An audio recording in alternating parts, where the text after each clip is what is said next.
Hi, my name is Vernon Scott, and for my presentation today, I will be covering the company I chose for this project, which is Adidas. Adidas is a multinational sporting corporation that designs and manufactures shoes, clothing, and other sporting accessories. It is the largest sportswear manufacturer in Europe and second globally only to Nike.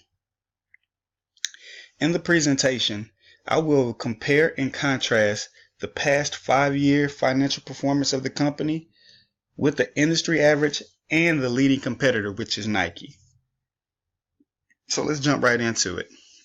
When looking at the current ratio, dating back to 2012, we see Adidas has maintained a ratio above the industry average and above its leading competitor in Nike.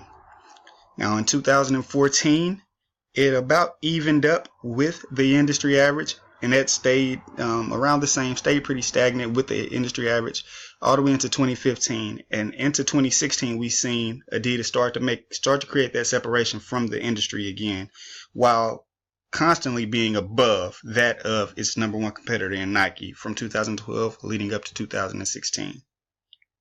We'll see what 2017 holds for that current ratio. When it comes to the EBITDA, again, let's take a look back at 2012. Adidas wasn't too far off of the industry average, which is a good thing. It was above the industry average. The industry average gained some ground on Adidas. And then in 2014, the separation began again. And it remained constant. The separation of Adidas from the industry average remained constant all the way up to 2016. And again, it stayed above Nike in that time. Here in the inventory turnover ratio, we see the industry average, that orange line there, dating back to 2012, wasn't too far off of what Adidas wasn't too far off of the industry average at that time in 2012, stayed above Nike, its number one competitor, has maintained above its number one competitor, but has grown further apart from the industry average in that time from 2012 now till 2016. When looking at the long-term debt to equity ratio, going back to 2012, Adidas was very low compared to the industry average and to its number one competitor in Nike. Now going to 2013, we've seen Adidas take a rise and we've seen Nike take a fall, while the industry average, while it did dip a bit, stayed pretty stagnant all the way through to 2015, while Adidas and Nike came close and grew apart in that time, with Adidas staying stagnant and low, and Nike taking that uptick and staying high, all the way up to 2016, where they actually crossed paths and Adidas became over Nike at that point in time. So again, we'll see what 2017 holds for this long-term debt to equity. When looking at the quick ratio, again, we see Adidas with more of the same from the past ratios that we've seen in this presentation. It being above the industry average dating back to 2012 and above its leading competitor in Nike. I cannot stress how important that is for Adidas to lead its number one competitor in so many of the ratios we've covered so far. You got to take the small wins when it's someone that you're going to be competing with for years to come. If we've seen over the years, Adidas and Nike have been the main names for when it comes to sporting wear, when it comes to major league teams in the NBA, the NFL, the MLB. Heck, even hockey has gotten in on that arms race when it comes to the sporting apparel. And just here looking at the quick ratio, I got off track a little there, just a little tangent.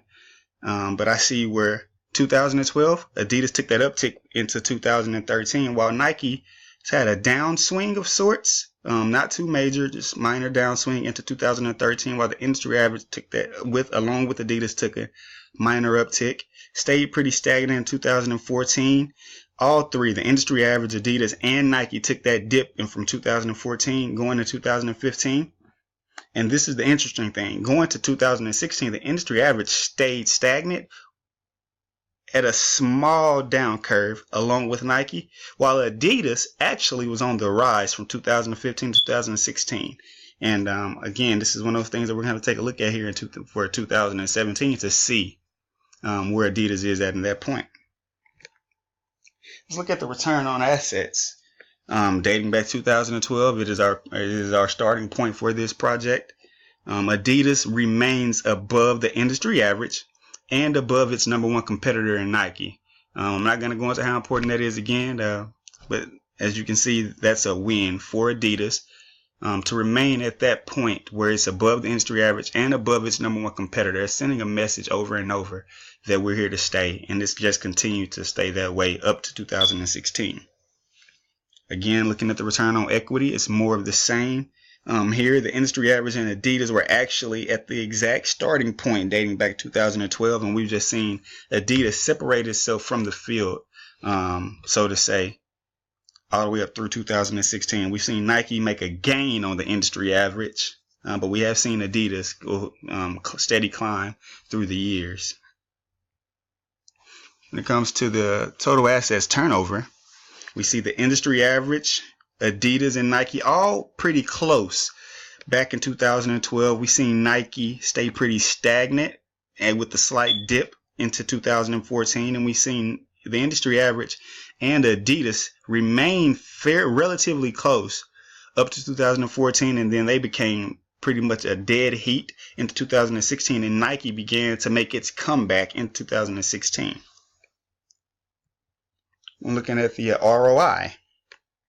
Going back to 2012 again, Adidas was slightly above the industry average, dating back 2012, still above its number one competitor in Nike. Going into 2013, Adidas took a slight dip, industry average took a slight uptick, and Nike took a large uptick to where it made ground on Adidas, but wasn't quite able to overtake them.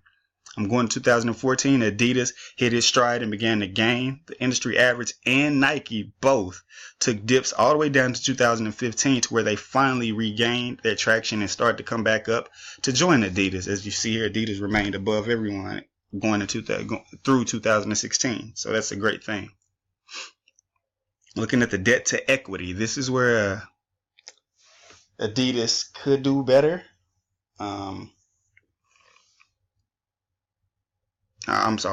Adidas is actually doing very well in this area. As you see that they're down here below the industry average and Nike. They're significantly below those two entities when it comes to the debt to equity ratio, which is a really good thing. Now they have begun to gain, and the industry average and Nike have begun to come down, which doesn't speak well for Adidas, but they still remain below the industry average and below Nike when it comes to debt to equity throughout 2016. So still a good sign. And so in closing, Adidas from 2012 through 2016 has been a very strong corporation. It has been right there with the industry average, if not above it. In most metrics we have, it has been above its number one competitor in Nike. Now Nike is number one globally. When you find some countries that you may not even know the name of, that Nike has apparel there, endorsing things there. So Nike, like I said, it's a strong global corporation. Adidas over the years has gained on them in sales, and I think they will continue to do that. As far as a model that Adidas can employ to continue that rise, to fight for that top spot with Nike and steadily stay above the industry average, I think Adidas has done the right thing in what they've been doing from 2012 up through 2016. They, in a sense, took a page out of Nike's book, and they incorporated music and entertainers into their brands. They went out and got a Kanye West to start a shoe deal. They went out and got a lot of mainstream artists when it comes to pop, rap, country music. They went out and got a lot of these individuals to help push their brand to the forefront. Nike still is a major player when you have an icon, a once in a lifetime, a generational person like Michael Jordan, who really helps drive Nike home. But another thing that Nike has planned for it is they have the NBA contract where they can create the jerseys. They create a lot of the jerseys for FIFA, which Adidas has been moving into that, the MLS and the World Cup. So it's going to be interesting going to see the numbers through 2017 to see where Adidas ranks as far as sales go, outside of just these ratios that we took a look at here today for the presentation. So like I said, the main thing is Adidas to keep doing what you've been doing, because we've seen that gain in popularity, that gain in sales, that gain in the ratios where you were steadily doing better than your competitor in Nike.